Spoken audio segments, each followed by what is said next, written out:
The next step I want to talk about is journaling, and I know that's not a surprise because all I ever talk about is journals on this channel.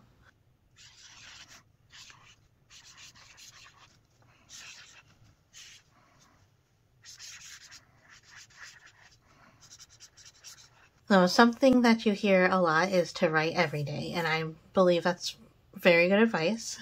I follow that advice, but I don't write in my manuscript every day.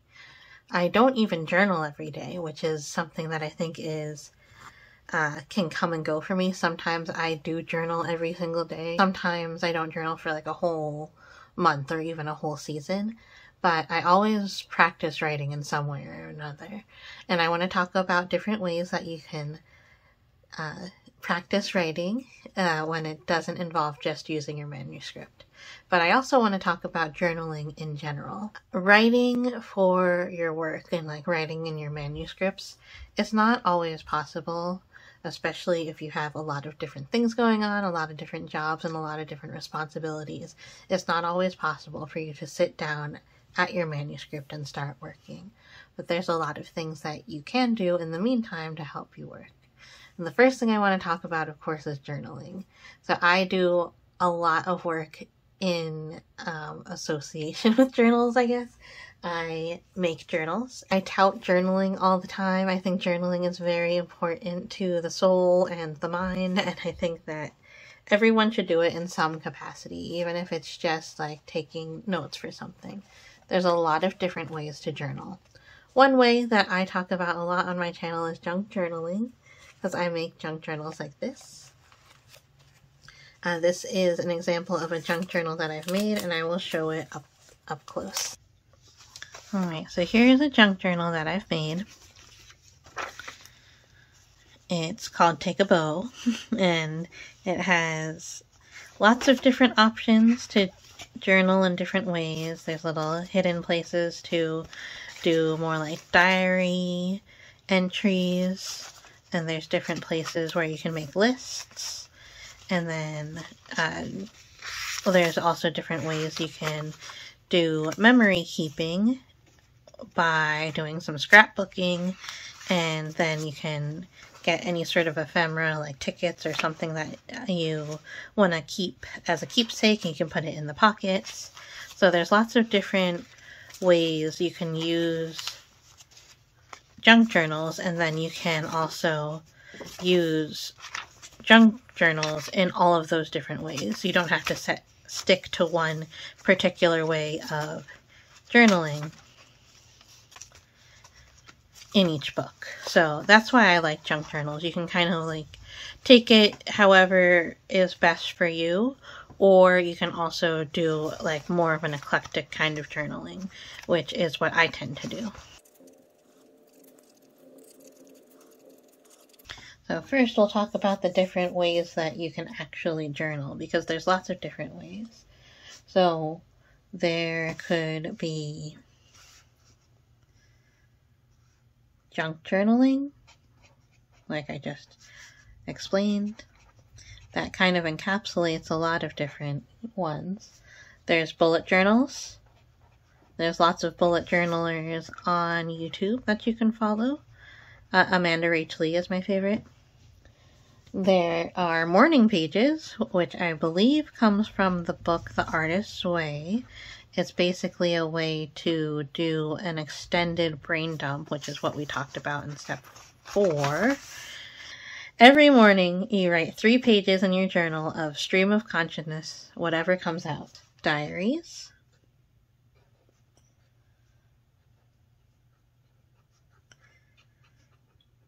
And that is kind of like what Doug Funny would do. He would just write about his day. And then there's logs, which is less, it's basically like a diary, but it's less emotional. It's just you really like write like a list of things that happened, and you don't put any emotions behind it. There's a way to journal with therapy, which I really like. So with talk therapy, then there's BetterHelp, which is what I use. So with BetterHelp, there is an actual section on the app that you can go to where you can write a journal. You can choose to share it with your therapist or not, and then your therapist can respond to it if they choose to. And I really liked this because during the week, like in between sessions, I would have a lot of things that I would think about and not always remember in my sessions that I wanted to, or sometimes I would get like nervous to bring it up. So I would write it in the journal, and then it would be a lot easier to talk about it at our next session. I recommend doing this if you're in therapy, even if you don't have BetterHelp. Just keep a journal that you want your therapist to be able to have access to, and bring it with you when you go, or ask if they're willing to share a Google Doc or something with you. Writing down what is bothering you is extremely valuable, not just for therapeutic properties, but also because it helps keep you on track. If you reinforce your goals by continually evaluating them and writing them down, then you'll be able to see the path going forward and make sure that you're spending your time on the right things. My therapist always says, we are talking about the things that we're talking about because I bring them up, and I bring them up for a reason. This can often point me in the direction as to what is on my mind or weighing me down, or sometimes lifting me up. When I write those things down, I'm more attuned to them. There's different ways to write if you're not a journaler, which is totally fine.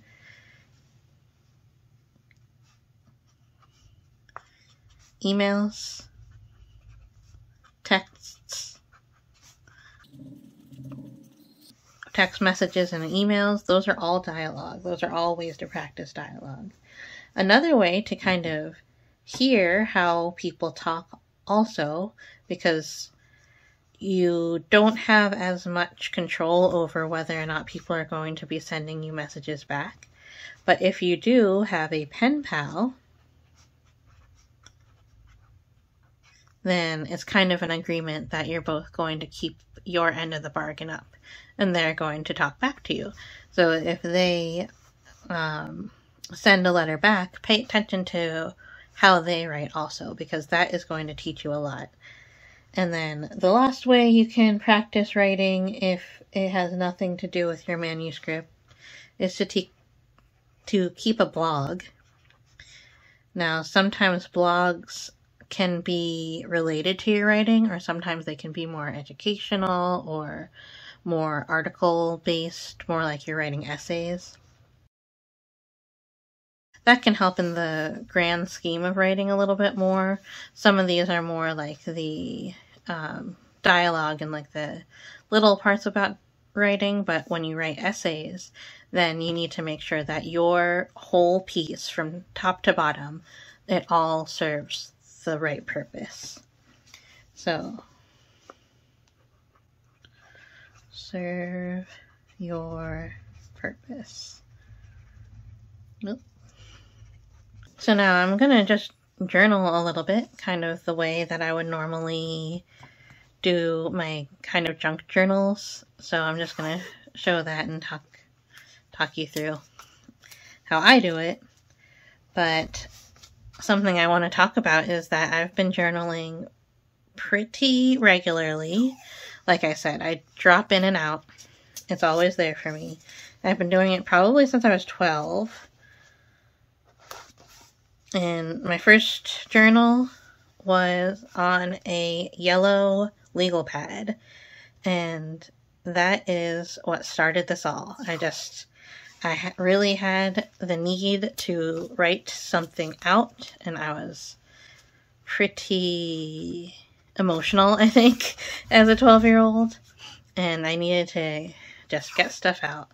Also, as a 12-year-old, this is like an aside, but I did a lot of emails. I did a lot of emailing when I was 12. I don't know. I was 12 in like 1998, so like emailing, instant messenger, that's all stuff that I did. Then I wanted to show some of my recent journals. I don't have those journals anymore, so I don't have those to show. But I wanted to show some of my recent journals. I think this is my, let's see, here's my current journal.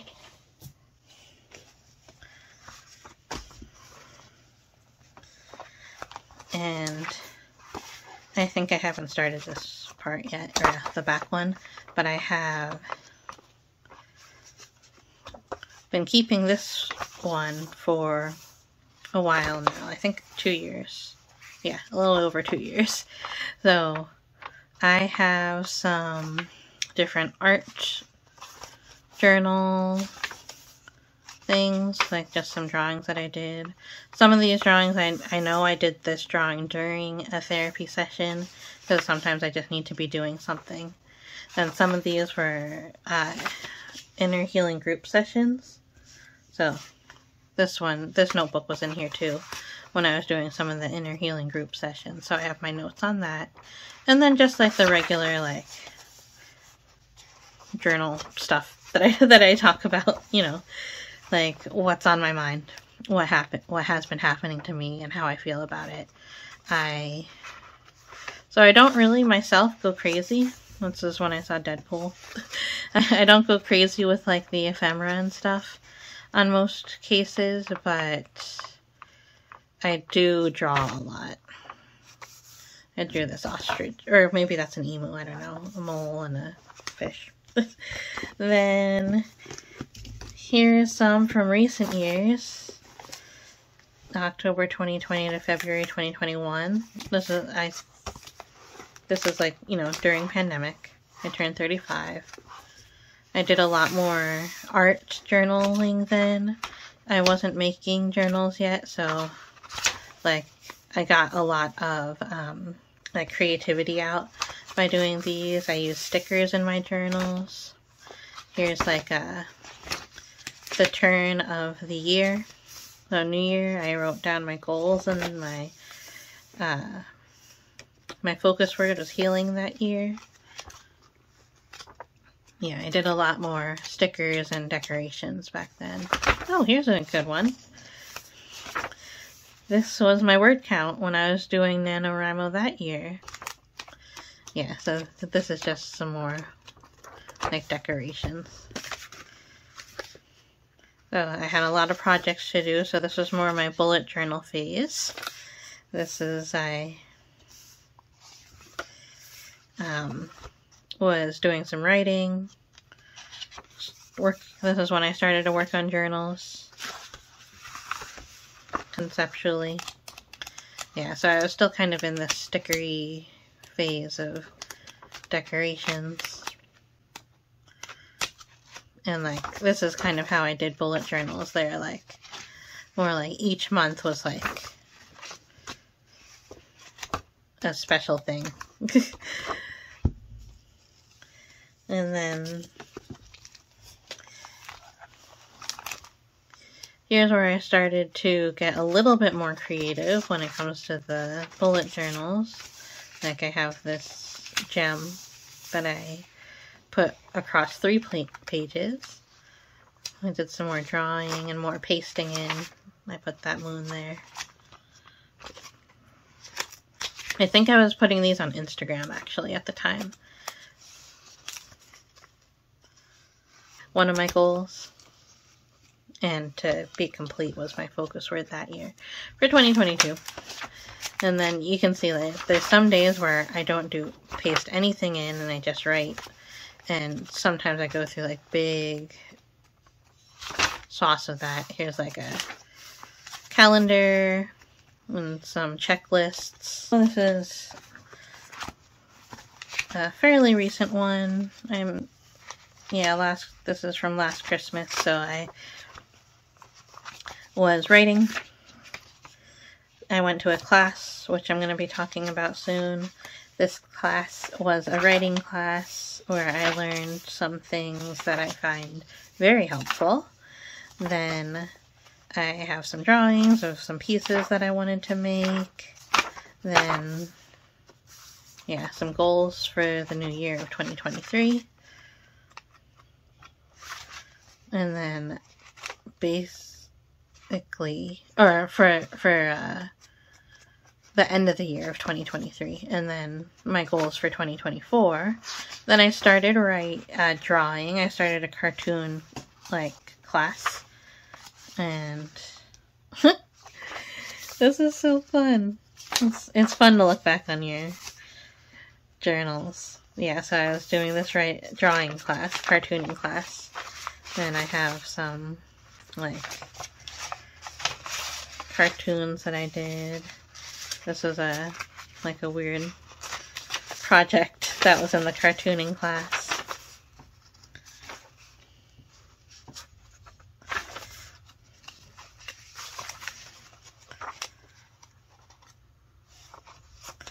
Here's a card, Happy Valentine's Day. Here's my eyebrows.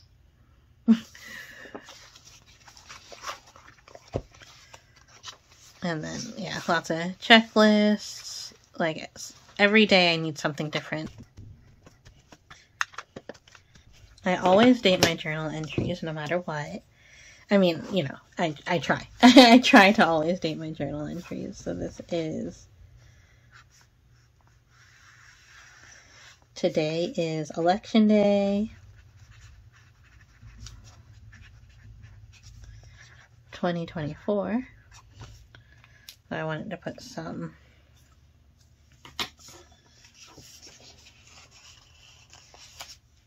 women on here to celebrate not only that women can vote, but that women can vote for women. And I think that is really great. Some different ways to use stickers in your journal if you want to track your water or what you ate for your meals. Oh, I can track my teas, but no, I'm not going to do that. And then I don't know what I'm going to have for dinner today, but I could fill that in later.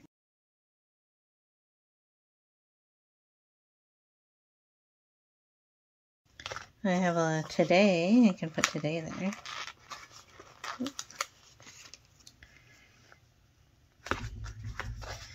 Then I'll put, what is it, November 5th.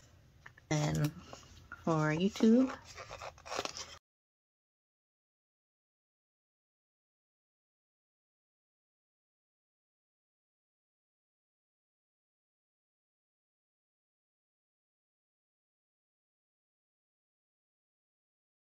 so that's just a sample way of doing some journaling.